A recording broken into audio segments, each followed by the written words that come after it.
అధికార ప్రతినిధి కేఎస్వి చారి గారు ఉన్నారు. ఆయనతో మాట్లాడదాం.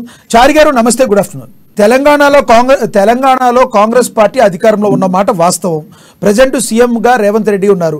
అయితే రేవంత్ రెడ్డి సీఎం హోదాలో ఉన్నప్పటికీ కేటీఆర్ లైన్ పరిధి దాటి వ్యక్తిగత దోషణలకు దిగటం కరెక్ట్ కాదని చెప్తున్నారు. దీని గురించి మీరేమంటారు? సార్, ఒకటి మాత్రం వాస్తవము. ఈ 10 సంవత్సరాలు వీళ్ళు చేయాల్సింది చేసి ఉంటే ఇవాళ కాంగ్రెస్ పార్టీ అధికారంలోకి రావాల్సిన అవసరం లేకుండే, ఇవాళ రేవంత్ రెడ్డి గారిని విమర్శించాల్సిన అవసరం లేకుండే. ఇవాళ కళ్ళు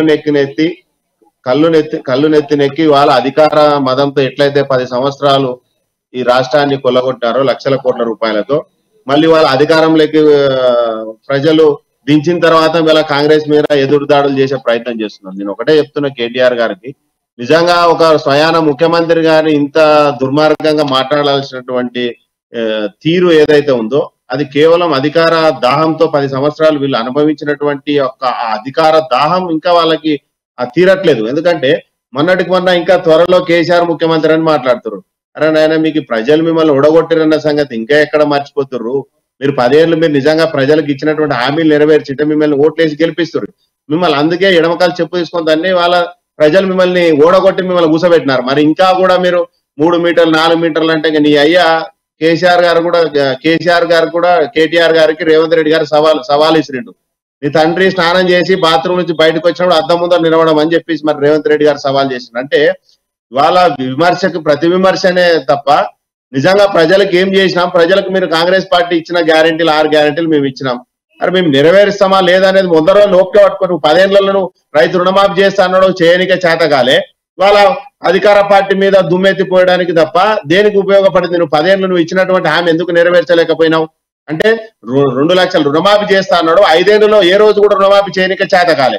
నిరుద్యోగ భృతి ఇస్తాను, నిరుద్యోగ భృతి 10 ఏళ్లలో విద్యార్థులను దగా చేసి ఆత్మహత్యలు చేసుకుంటుంటే వాళ్ళ జీవితాలు రోడ్డు మీద పడి దుర్బలంగా వాళ్ళ తల్లిదండ్రులకు చెప్పుకోలేక పెళ్లిళ్ళు చేసుకోలేక రోడ్ల మీద పడి వస్తుంటే ఆ రోజు నీకు గుర్తు రాలే విద్యార్థులు. మరి వాళ్ళ నువ్వు ఇచ్చిన హామీ ఏమీ నెరవేర్చకుండానే 6 గ్యారెంటీలు మేము ఎట్లా నెరవేర్చాలో చూస్తామే. నువ్వే ప్రచారం చేస్తున్నాం ఆ 6 గ్యారెంటీలు 100% అది ప్రజల్లోకి పోతుంది. మేము ప్రజాపాలన ఓపెన్ చేసినాం, ప్రజల్లోకి వెళ్ళాం, ప్రజల ద్వారా అప్లికేషన్లు ఇచ్చి వాళ్ళ ద్వారా మేము వాళ్ళకి ఏదైతే పెన్షన్ రాలేదో, ఇల్లు రాలేదో, 10 సంవత్సరాలకు ఏదైతే ఇబ్బంది పడుతున్నారో, రేషన్ కార్డు రాలేదో వాళ్ళు స్వయంగా వాళ్ళ ఇంటికి వెళ్ళి వాళ్ళ తలుపు తట్టి వాళ్ళ అప్లికేషన్ మేము తీసుకున్నాం. ఇదే పథకాలు గనక బీఆర్ఎస్ ప్రభుత్వం ఉండింటే పెన్షన్ కోసం అప్లికేషన్లు పెట్టి 500 కోట్లు దోసుకుంటుండ్రి. అదే విధంగా ఇందిరమ్మ ఇండ్ల కోసం అప్లికేషన్లు పెట్టి ఇంకొక 1000 కోట్లు దోసుకుంటుంటివి.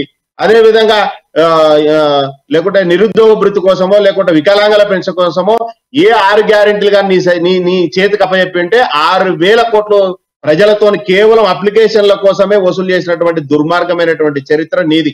మీ సేవల ద్వారా అప్లికేషన్లు పెట్టుకొని రాత్రుల్లో కనుక పగుళ్ళనక తల్లిదండ్రి కావిలు కాసి మీ సేవల ద్వారా అప్లికేషన్లు పెట్టుకొని లక్షల కోట్లు దోచుకున్నటువంటి చరిత్ర నీది. మేము సింగిల్ రూపాయి కూడా ఒక అప్లికేషన్ మేము వసూలు చేయలే. అది కాంగ్రెస్ పార్టీ. మేము ఇచ్చిన 6 గ్యారెంటీలో ఆల్రెడీ 2 పూర్తి చేసినాం.